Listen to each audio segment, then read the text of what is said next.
I'm sick of it. Okay?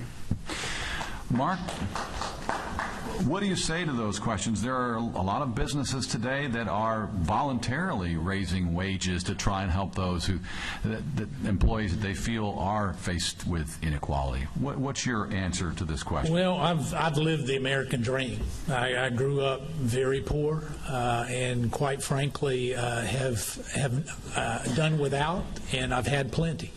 And one of the great things about this country is that we're not trapped in where we are. What the government has done many times because of a number of the programs they have, and this is one of the things I think we need to fix in a bipartisan way. I think Democrats, Republicans need to come. We've trapped much of our poor in a cycle of what I call comfortable poverty.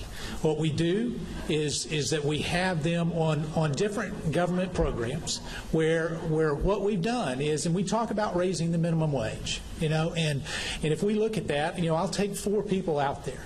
And really what we have to look at is if we've got 4 people, you're going to raise it to $10.10 an hour, I've got to make a choice. Which person do I fire so I can give the other 3 people a raise? But here is the other issue.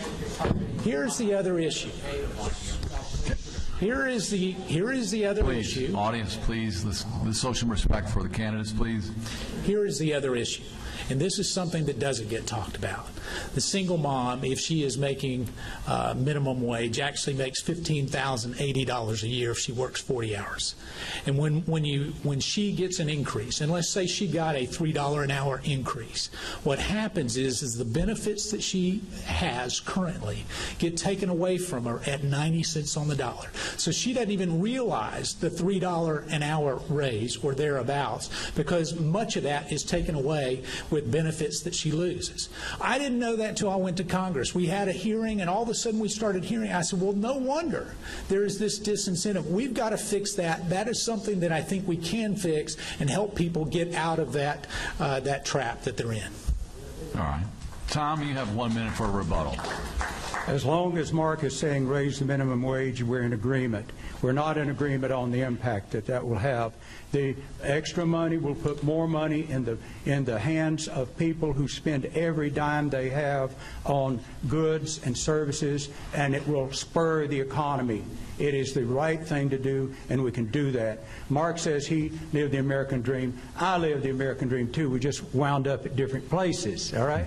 I grew up we were dirt poor. I grew up in the end of the Depression in East Flat Rock, and my dad had an apple orchard, and it's all we could do to survive. Dad and Mother drank hot water for breakfast because we couldn't afford coffee and tea, if you can imagine that. And so I went off to school, got an advanced education. It has given me a good standard of living for most of my life. It's just that in my old age, I have not been as fortunate as Mark has, in that he has made so much more money in speculative enterprises than I can.